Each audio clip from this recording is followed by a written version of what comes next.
Ibrahim Traore would like to be Thomas Sankara's heir. That's the title of the latest smear piece by Jacobin magazine against Ibrahim Traore, the president of Burkina Faso.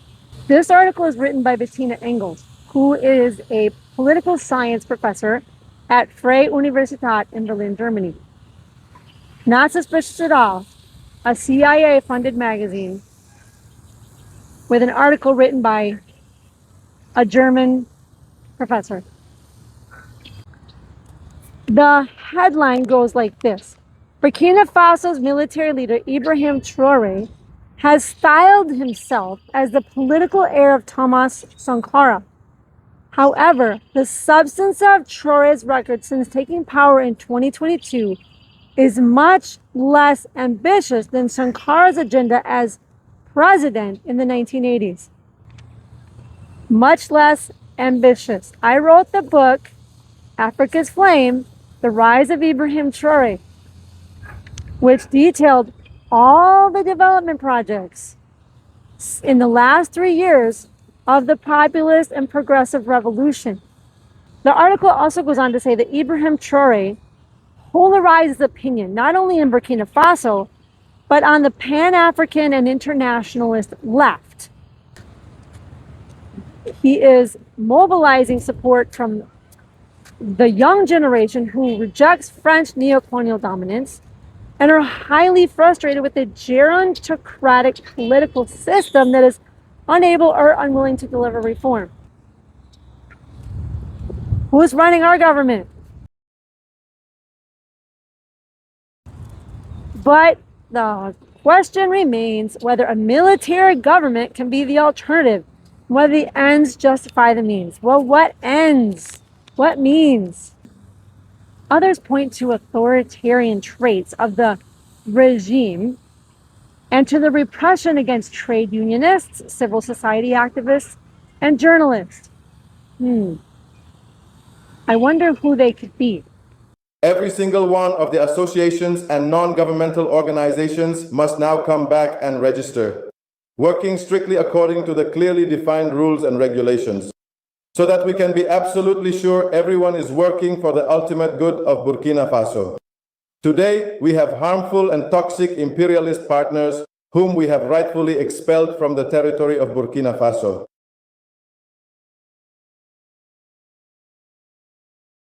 But when you look, we successfully forced them out through the main front door, but they persist in carrying out their deceptive manipulation and systemic subversion through the window. We are going to put an end to this. We have citizen associations here that are working properly. These NGOs will be able to work without any problem. Coups to fight terrorism. This article claims that Damiba, who took power in January 2022, and Traoré, who took power in October 30, 2022, came to power without a worked out political ideological agenda. They justified their coups by pointing to the previous government's failure to cope with the security crisis. Yes, the security crisis created by the Al-Qaeda linked terrorists who came out of Libya after Obama liberated Libya in 2011. And these terrorists have resulted in the deaths of several thousand people annually, closed schools and medical facilities, and resulted in the displacement of over 2 million people. But Traoré is not doing anything about it, right? Yeah, he expelled the French troops because they weren't doing anything to fight terrorism. A new geopolitical bloc. Along with rapid change in relations with France since 2022, there's also been a shift when it comes to neighboring Benin and Cote d'Ivoire, as well as the Economic Community of West African States, ECOWAS. ECOWAS suspended Mali, Burkina Faso, and Niger as members of their puppet group. So the Alliance of the Sahel States was formed in a defense pact. So they've established their own television network, AES TV, and an investment and development bank. This article claims that the AES does not represent a new Pan-African movement so much as a new geopolitical bloc that reflects the recent regional and geopolitical shifts.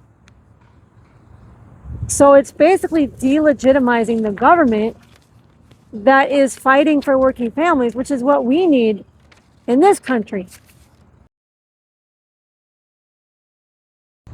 Here's the kicker. More economic sovereignty, fewer civil liberties. Do we have either in America or in Europe?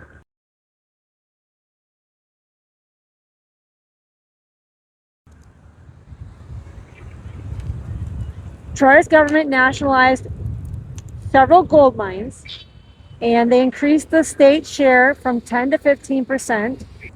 This article does refer to the two tomato processing plants, Sofato and Sopto. But even though they're strengthening value creation in the country and increasing state participation in the mining sector, which social movements and radical civil society groups have long demanded, the government is repressive towards these movements and activists. Social media in particular plays a key and problematic role. Yes, because there are so many social media posts praising Traoré for all the wonders of development projects and social reform that it's just not right.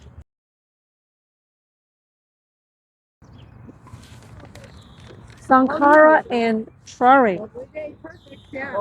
So this article claims that Traoré is trying to capitalize on the spirit of Sankara to galvanize power and popularity.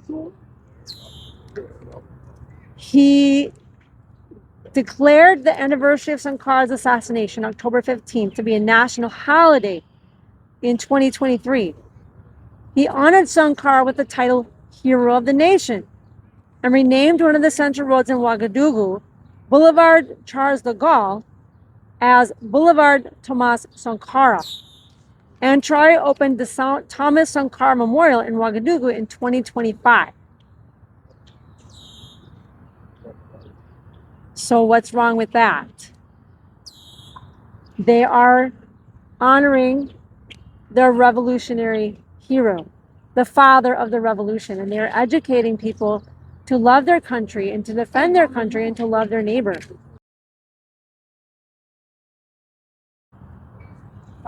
Polarization. The conditions for movements and activists have changed significantly in recent years. Yeah, imperialists are out the door. Under the 2023 policy of general mobilization, the transitional government empowered itself to requisition people and goods for the fight against terror. It has applied the decree to conscript journalists and representatives of civil society organizations and trade unions to participate in counterterrorism operations across the country. Yes, the entire country is mobilized to defend the country and to fight the terrorists that are the product of imperialism. This article concludes by saying the main problem with the comparison of Ibrahim Traoré to Sankara is that it's a source of legitimacy for Traoré, and it gives rise to a personality cult that hinders rather than promotes critical debate on political strategies and visions. So I'm going to let you hear for yourself from the people of Burkina Faso about their own nation.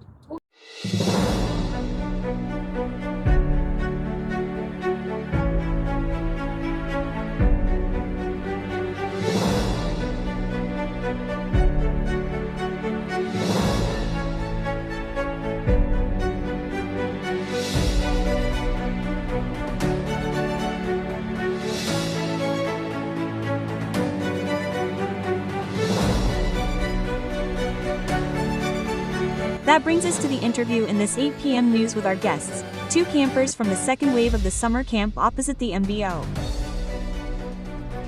They are here to share with us their experience as campers at this school of patriotism and citizenship. First of all, on behalf of all the campers, I would like to thank our uncle, Captain Ibrahim Traoré, President of Faso, for setting up this initiative, which has been beneficial to us. During this event, we learned many things such as military training, civics, discipline, integrity, courage and respect for the symbols of the state. Theoretical training in physical activities and manual skills such as making and laying paving stones. Planting trees and many other things. So we can say that you are now specialists in laying paving stones. Yes. Great. So how did you get on, Miss Zongo? I'll say Camper Zongo. And what struck you the most about this case? What struck me the most during this camp was the atmosphere that reigned among us. A friendly and good-natured atmosphere for people who didn't know each other before. Friendships were formed. And I also saw some campers shed tears at the thought of leaving each other. Another thing that struck me was the obstacle course that we did almost every evening.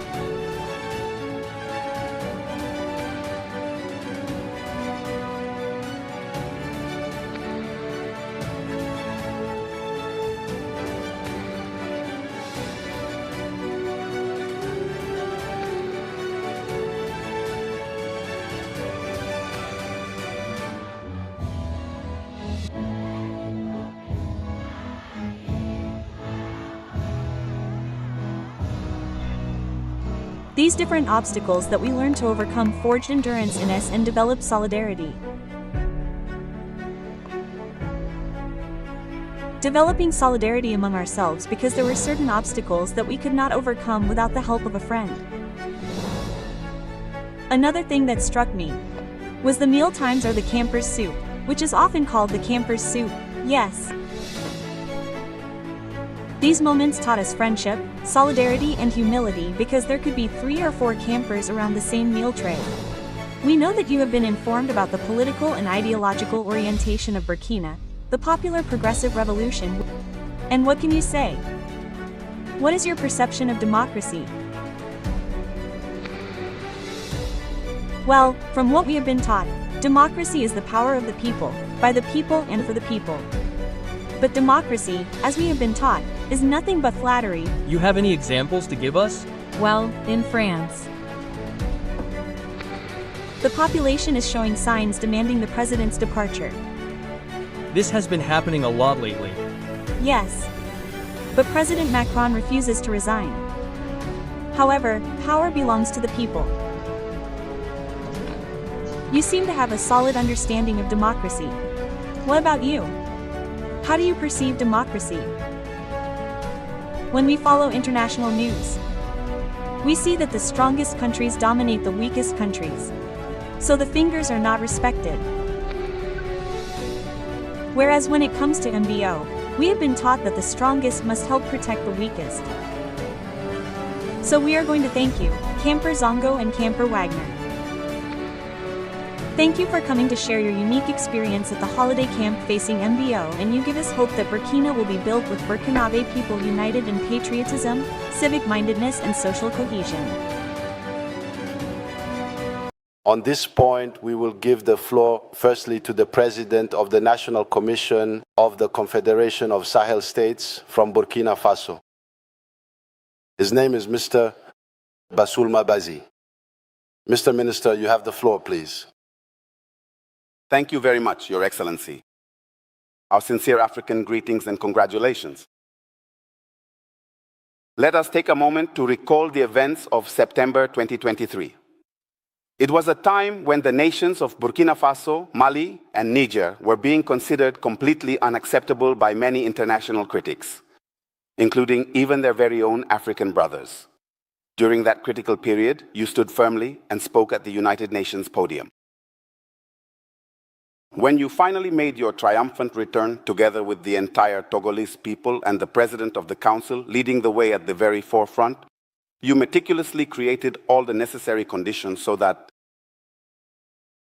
our specialized military equipment to safeguard and provide protection for our people was officially deployed and released. And even up to this very specific moment right now, as we speak, notwithstanding all the immense challenges and difficulties we have gone through, we have truly not heard even once for a single second that Togo has closed its borders to its brothers. I think my brother from the ECOWAS Commission even said that this meeting is part of an African ancestral doctrine that is very important. I refer to Article 33 of the Kurukan Fuga Charter of 1236, which establishes this palaver tree. And the fact that you have never betrayed your African brothers is also stated in Article 30 of the Kurukan Fuga Charter of 1236. And indeed, that you come to the aid of all your African brothers is also part of the content of the Kurukan Fuga Charter of 1236. The struggle being waged in the Sahel is not a plea for charity in terms of sovereignty. It is a fight to win back our sovereignty. From the moment we talk about democracy, it is said that the AES countries must return to democracy. They must return to holding elections. From the 1960s to 2022, if I take the case of Burkina Faso, we have been governed by so-called democrats who were installed, put in place by people sitting on the other side of the oceans. What has been the impact on the ground? In 4 years, here is what has been done. When the call was made to the Burkinabè people to face the current situation in 2022, as I speak to you now, the people have reached into their own pockets and contributed 541.2 billion. The people who are said to be suffering have contributed 541.2 billion to deal with the current situation. This has never existed in our country. Second example I'll give in the area of healthcare. Even though we are in crisis at war, like our brother countries Niger and Mali, a decision was made. When you had kidney problems and needed treatment, you had to pay a deposit of 500,000. The head of state issued a decree. This 500,000 deposit was cancelled. Isn't that a human right? Isn't that the defense of human rights? Second example, at the level of the community approach. During a time of crisis, we paid for 15 mobile clinics for all the regions of our country. People no longer have to travel to Ouagadougou to Lasso to get medical treatment. In every region, there is a fully equipped clinic on site. There is no greater defense of human rights than that. A third example I will give is at the level of universal health insurance, allowing people, including those in the informal sector, to contribute 4,000 francs per year. And no matter which healthcare facility you go to, you are taken care of. Here's another example I would like to give. When it comes to CT scans, if you have an accident right away and go to the hospital, you could die because they can't perform a scan. The cost has been reduced from 50,000 to 25,000. That's a 50% reduction during wartime. But from 1960 to 2022, this was never done. Let me give another example. Each year, we will recruit 1,000 specialist doctors over 5 years. Let me give another example. We just opened the hospital, the largest hospital, in our country on July 29th, 2025, in Bobo Dioulasso, in cooperation with China. And I tell you, Your Excellency, that in our country, since 1960, it was on July 29, 2025, in Tengango, that the first operation enabling a kidney transplant was performed in our country. Another example I would add, 38 newly built health centers in a country that is at war, and I could name others as well. People say, but what are human rights? It's the right to life, isn't it? Another aspect is the issue of food. You can't ask someone to be healthy if they don't eat properly. From 1960 to 2022, nothing was done. From 2022 to 2026, despite the fact that we are at war, there has been mechanization and the use of agricultural inputs. And this allowed us to reach 67,000 tons of cereals to feed the population. In terms of lowland development, the development of lowlands to allow farmers, that is peasants, to be able to work them, we have gone from 5,000 hectares since the 1960s to today we have increased from 5,000 to 25,000 hectares by 2025. And in 2025, we have done 58,000 hectares of land, plowed free of charge for the peasants. There is no greater defense of human rights than that. And when I take, for example, the armed forces from 2022 to 2025, We have independently formed about 20 rapid intervention battalions, all fully equipped with at least 500 soldiers per battalion. Second example, we have formed about 10 mobile police intervention unit groups, and they are already deployed in the field. Across the entire territory, nearly 10 mobile gendarmerie squadrons are deployed in the field. The number of air bases from 1960 to 2022 was just 1. Today we have 4. The volunteers for the defense of the homeland who have been considered as militias. I myself, standing before you, am a volunteer for the defense of the homeland. A will to defend the homeland. So it's not just people picked up off the street that we claim to have trained as ministers.